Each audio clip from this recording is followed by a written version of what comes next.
সুন্দর একটা শাহি রেসিপি নিয়ে আজকে আবারও চলে এসেছি। নমস্কার সকলকে, আমার চ্যানেলে সবাইকে অনেক স্বাগত। ভিডিওটা শেষ অবধি দেখার অনুরোধ রইল। ভিডিওটা দেখুন, আশা করছি খুব ভালো লাগবে।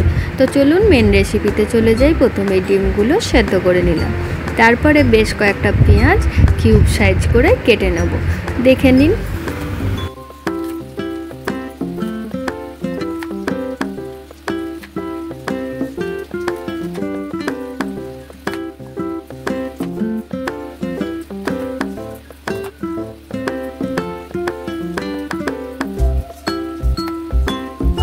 পেঁয়াজটা কাটা হয়ে গেছে, এবার এগুলোকে চলুন দেখে নিই কীভাবে রেডি করছি। ফ্রাইং প্যানে খানিকটা বাটার দিয়ে পেঁয়াজগুলো একটু নেড়ে চেড়ে নেব। সাদা তেলও দিতে পারেন, তাতে স্বাদটা খুব বেশি পাল্টাবে না। সঙ্গে দিয়েছি কয়েকটা কাজু বাদাম আর পরিমাণ মতো লঙ্কা। ঝালটা যে যেমন খুশি সে তেমন দিতে পারেন। খুব বেশি ভাজা ভাজা করব না, হালকা করে কালারটা চেঞ্জ হলেই কি হালকা ব্রাউন কালারটা এলেই পরিমাণ মতো নুন দিয়ে সামান্য পরিমাণে একটু জল দিয়ে সেদ্ধ করে নেব কিছুক্ষণের জন্য। সেদ্ধ হয়ে গেলে এটা ঠান্ডা করে একটা পেস্ট বানিয়ে নেব। পেস্ট বানানোর সময় অবশ্যই একটু টক দই মিশিয়ে দেবেন, পেস্টটা খুবই স্মুথ একটা তৈরি হবে। তারপরে সেদ্ধ করে রাখা ডিমগুলো খুবই হালকা হাতে কেটে নেব। কুসুমগুলো যেন জড়ো না হয়ে যায়, খুবই হালকা হালকা করে কেটে নিচ্ছি। আপনারা জানেন কি, এই ডিম কাটার একটা ট্রিক আছে। যদি আপনারা সুতো দিয়ে কাটেন খুবই ইজিলি কাটা হয়ে যায়। আমি যদিও ছুরি করেই কেটেছি। যাই হোক, ডিমগুলো অল্প করে নুন গোলমরিচ মাখিয়ে খুব ভালো করে এগুলো ভেজে নেব। ভাজার সময় অবশ্যই সাদা তেলের সাথে একটু বাটার মেশাতে হবে, এটা কিন্তু দিতেই হবে। এতেই স্বাদটা একদম শাহি রান্না বানিয়ে দেবে।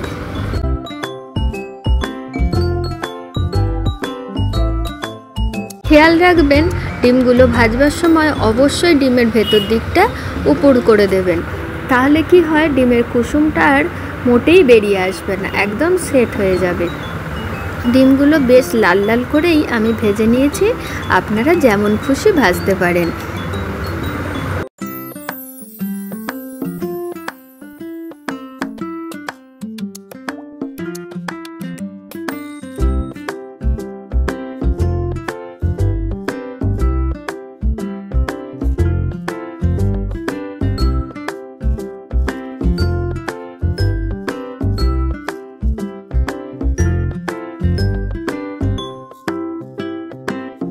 এবার চলুন মেন রেসিপিতে চলে যাই।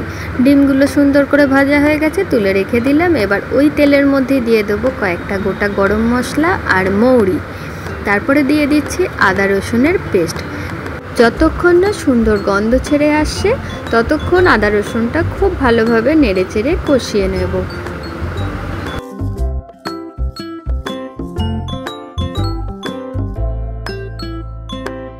দেখুন কত সুন্দর তেল ছেড়ে দিয়েছে, ভাজা ভাজা হয়ে গেছে। এবার এই স্টেজে দিয়ে দেব অল্প একটুখানি জিরে গুঁড়ো আর বেশ অনেকটা ধনে গুঁড়ো, আর দেব কাশ্মীরি লঙ্কার গুঁড়ো। এটা আমি পরে দিয়েছি, এই সময় দিতে ভুলে গিয়েছিলাম। আপনারা এই সময়তেই দিয়ে দেবেন, সুন্দর একটা স্মেল আসবে। এটাও খানিকক্ষণ নেড়ে চেড়ে যখন সুন্দর গন্ধ ছেড়ে আসবে তখন দিয়ে দেব রেডি করে রাখা বাদামের পেস্টটা।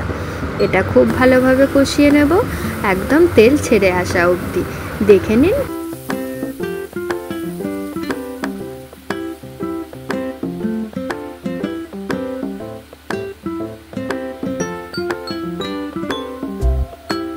গ্রেভিটায় খানিকটা জলটা শুকনো হয়ে এসছে, দিয়ে দিচ্ছি খুবই ছোট চামচের 1 চামচ চিনি আর সামান্য পরিমাণে একটু নুন, কারণ পেঁয়াজটা ভাজার সময় তো আমি ওর মধ্যে নুন দিয়েছিলাম।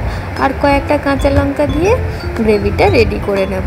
এই গ্রেভিটাই রেডি করতে বেশ খানিকক্ষণ সময় লাগবে, একটু ধৈর্য ধরে অনবরত হাতটা চালিয়ে যেতে হবে এটা রেডি করার জন্য। নিচে ধরে গেলে কিন্তু চলবে না।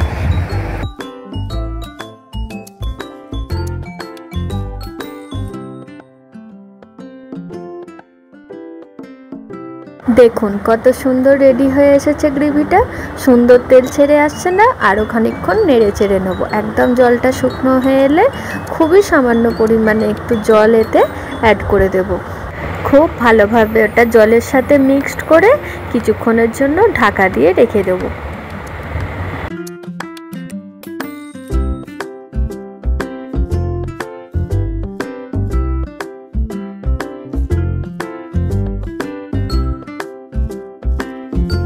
একবার ফুটে গেলেই ঢাকনাটা খুলে এর মধ্যে দিয়ে দিচ্ছি কিছুটা পরিমাণ কসুরি মেথি আর খুবই সামান্য পরিমাণে একটু গরম মশলা। তারপরে ভেজে রাখা ডিমগুলো এক এক করে এর মধ্যে দিয়ে আরেকবার ফুটিয়ে নেবো এপিট ওপিট করে। ব্যাস রেডি হয়ে যাবে আমাদের শাহী ডিমের কোরমা। খুবই সুন্দর খেতে হয় আর খুবই ইজি একটা রেসিপি আপনাদের সাথে শেয়ার করলাম। ভিডিওটা ভালো লাগলে অবশ্যই একটা লাইক শেয়ার কমেন্ট করে দেবেন। আর এরকম সুন্দর সুন্দর ঘরোয়া রান্নার রেসিপি দেখতে আমার চ্যানেলটা ফলো করতে ভুলবেন না কিন্তু। অনেক ধন্যবাদ শেষ অবধি থাকার জন্য।